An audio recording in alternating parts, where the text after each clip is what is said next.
ውድ ቻናላችን ቤተሰቦች እንኳን ወደ ቻናላችን በደህና መጣችሁ። አሁን በተጠናቀቀው ጨዋታ ብራይተን ሊቨርፑልን 3-2 በሆነ ውጤት ማሸነፍ ችሏል። የዚህን ጨዋታ እንግዲህ ማች ሪአክሽን ይዤላችሁ መጥቻለሁ። እናንተስ በጨዋታው ላይ ምን ተመለከታችሁ የሚለውን ነገር እዚሁ ኮሜንት ሴክሽን ላይ በመጻፍ አሳውቁኝ። አሁን በቀጥታ ወደ ጨዋታው እንገባለን። ይህ ጨዋታ እንግዲህ ለሊቨርፑል ያን ያህል ትርጉም የነበረው አይደለም፣ ምክንያቱም ሊቨርፑል የፕሪሚየር ሊጉን ዋንጫ ማሳካቱን አረጋግጧል። ብራይተኖች ግን የአውሮፓ ውድድሮችን ለመጫወት ከፍተኛ ጥረት እያደረጉ ነው የሚገኙትና ያንን ነገር ለማሳካት እንግዲህ ይህንን ጨዋታ የግድ ማሸነፍ ነበረባቸው። በዛም ምክንያትም እንግዲህ ሊቨርፑልን 3-2 በሆነ ውጤት ማሸነፍ ችሏል። ሊቨርፑል እንግዲህ ይህንን ጨዋታ በሁለት አጋጣሚዎች መምራት ችሎ ነበረ። መጀመሪያ ኤሊያት ባስቆጠራት ግብ 1-0 መምራት ሲችሉ ከዛ በኋላ ብራይተኖች ደግሞ አይሪ 32ኛው ደቂቃ ላይ አስቆጥሮ አቻ መሆን ችለው ነበረ። ከዛ በኋላም እንግዲህ የመጀመሪያው አጋማሽ ሊጠናቀቅ ሲል ሳቡዝ ላይ ባስቆጠራት ግብ 2-1 ሊቨርፑሎች መምራት ችለው ነበረ። ከዛ ብራይተኖች ሰከንድ ሃፍ ላይ እንግዲህ በሚቶማና በሃንሼፉልድ ባስቆጠሯቸው ግቦች ታግዘው 3-2 በሆነ ውጤት ማሸነፍ ችሏል። ሊቨርፑል እንግዲህ ዛሬ ያን ያህል ጥሩ የሚባል እንቅስቃሴን አድርጓል ማለት ትንሽ ይከብዳል። ፈርስት ሃፍ ላይ አጀማመሩ ጥሩ የሚባል ነበረ። በተለይ ደግሞ ጎሏን እስከሚያስቆጠርበት ሰዓት ድረስ ሊቨርፑሎች ሙሉ ለሙሉ መብለጥ ችለው ነበረ። ከዛ በኋላ ግን ብራይተኖች የተሻለ መንቀሳቀስ ችለዋል። ሰከንድ ሃፍ ላይ ብንመለከት እንግዲህ በሁለቱም ቡድኖች እኩል አይነት አጮት ነው የነበረው። ሊቨርፑልም ሲያጠቃ ነበር፣ ብራይተኖችም ሲያጠቃ ነበር። በዛሬው ጨዋታ ላይ እንግዲህ ሊቨርፑል ትንሽ የተቸገረው ምንድነው ከኋላ መስርቶ መውጣት በጣም ሲቸገር ተመልክተናል። በተለይ ደግሞ የአሌክሲስ ማካሊስተር በዚህ ቡድን ላይ አለመኖር ምናልባትም ትንሽ እንዲያስቸግራቸው አድርጓቸዋል። በዚህ ሲዝን እንግዲህ እንደተመለከተነው ሊቨርፑል በደብል ፒቮት ነበር ሲጫወት የነበረ በግራቨንበርችና በማካሊስተር ማለት ነው እና በጣም ፕረስ በሚደረጉበት ሰዓት አሁን ለምሳሌ ግራቨንበርች ፕረስ በሚደረግበት ሰዓት ማካሊስተር ፍሪ ሆኖ ኳሱን ይቀበላል።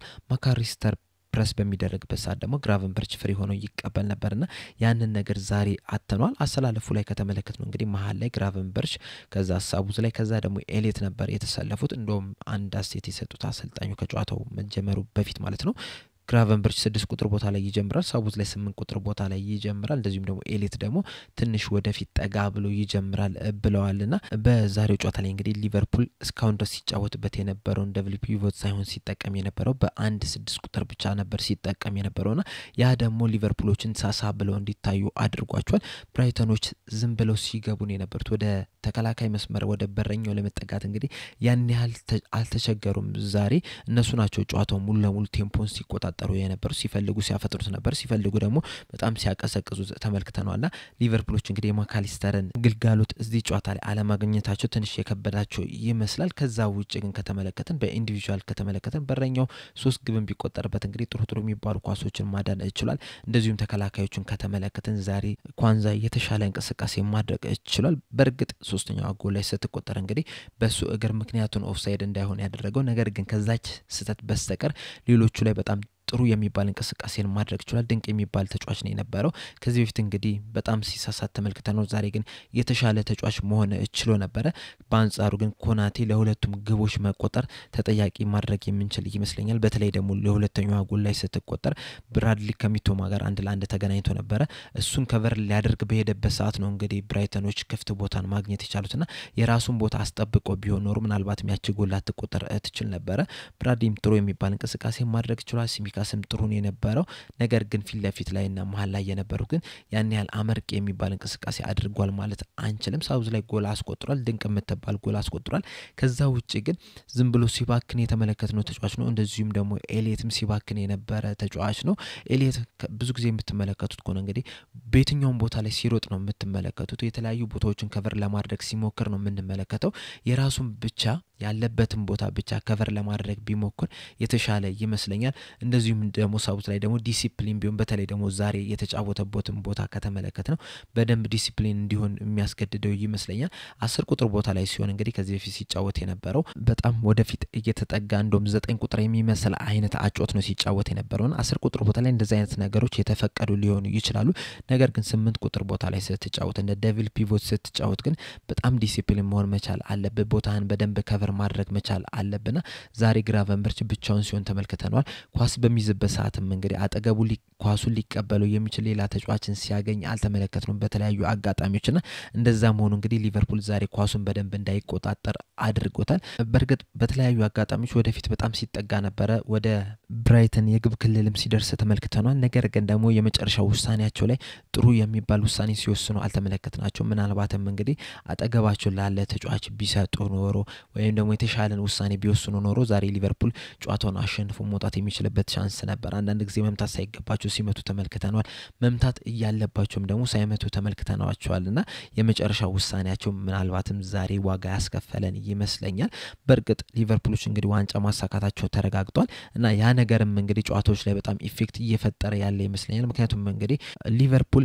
ከቶተንሃም ጋር ካደረገው ጨዋታ በኋላ እንግዲህ ያደረጋቸውን 3 ጨዋታዎች ስንመለከት ሁለቱን ተሸንፏል አንዱን ደግሞ አቻ በሆነ ውጤት ነው የተጠናቀቀውና ምናልባትም ቀድሞ ፕሪሚየር ሊጉን ማሸነፋቸው ሌላ የሚወዳደሩበት ነገር አላማ ስለሌላቸውም እንግዲህ ይህንን ውጤቶችን እንድንመለከት ያደረገን ይመስለኛል ምክንያቱም ዛሬ ሙሉ ጠንካራ የሚባለውን ቲም ይዞ ገብቷል ማለት አንችልም ምክንያቱም ተከላካይ ላይ ቨርጂል ቫን ዳይክ ዛሬ ሙሉ 90 ደቂቃ አልተጫወተም ማካሊስተር ጭራሽ ቤንች ላይም አልነበረምና እነዚህ ሁለት ተጫዋቾች ጨዋታው ላይ ኖሮ ቢሆን ኖሮ ከዚህ የተሻለ ነገር ልንመለከት የምንችልበት ቻንስ ነበር በተለይ ደግሞ ቨርጂል ቫን ዳይክ እንግዲህ በጣም ፕረስ በሚደረግበት ሰዓት ረጃጅም ኳሶችን ለተጫዋቾች የሚጥልበት አጋጣሚዎችን ተመልክተናልና ያ ነገር ዛሬው ጨዋታ ላይ ያጣ ነው ይመስለኛል በተጨማሪም ደግሞ እሱ ሲኖር እንግዲህ ቡድኑ በጣም የተረጋጋ ቡድን ነው የሚሆነውና ያ ነገር ቢኖር ኖሮ የዛሬው ጨዋታ ላይ የተሻለ ነገርን እናገኝ ነበር ብዬ ነው የማስበው በአጠቃላይ ዛሬ ብራይተኖች የተሻለ እንቅስቃሴ ማድረግ ይችላል ይህንን ጨዋታ ማሸነፍ በጣም ይፈልጉት እነሱ ነበር እነሱም ደግሞ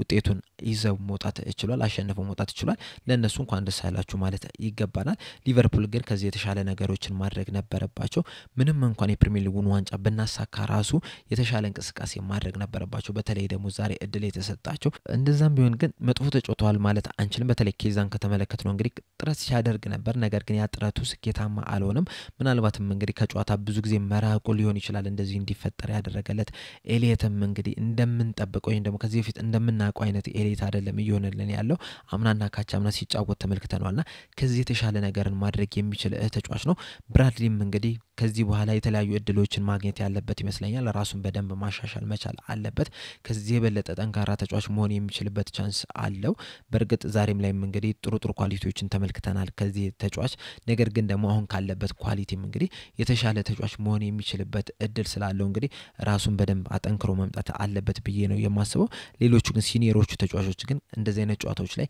በጣም በትኩረት መጫወት መቻል አለባቸው ተቀይረው የሚገቡት ራሱ አንዳንድ ጊዜ ቸልተኝነትን ስንመለከትባቸው ነበርና እንደዚህ አይነት ነገሮችን ማሻሻል መቻል አለባቸው በርግጥ በዚህ ሰዓት እንግዲህ ሊቨርፑል ለቀጣይ የውድድር ዘመን በተለይ ደግሞ በዝውውር መስኮቱ ላይ በጣም ከፍተኛ ጥረት እያደረገ ነው ያለውና ቀጣይ ሲዝን ላይ እንግዲህ የተለየው ሊቨርፑል ልንመለከት የምንችልበት ቻንስ በጣም ሰፊ ነው ነገር ግን አሁን በቀረው ጨዋታ ግን ከዚህ የተሻለ ነገር ማድረግ መቻል አለባቸው በተለይ እንግዲህ ቀጣይ የምናደርገው ጨዋታ ከክሪስታል ፓላስ ጋር የሚደረግ የመጨረሻው የዚህ ሲዝን ጨዋታ ነው የሚሆነውና እዛ ላይ እንግዲህ አቻ መውጣት አያስፈልገንም መሸነፍም አያስፈልገንም አሸንፈን የፕሪሚየር ሊጉን ዋንጫ ምናሳካበት ጨዋታ መሆን መቻል አለበትና እዚህ ላይ ትኩረት በደንብ ማድረግ አለባቸው ብዬ ነው የማስበው እናንተስ በዚህ ጨዋታ ምን ተመለከታችሁ የሚለው ነገር ኮሜንት ሴክሽን ላይ በመጻፍ አሳውቁኝ ለአሁን እዚህ ላይ አበቃው ሰብስክራይብ ላይ ሼር ማድረግ እንዳትረሱ በቀጣይ በሌላ እስከምንገናኝ ድረስ ቻው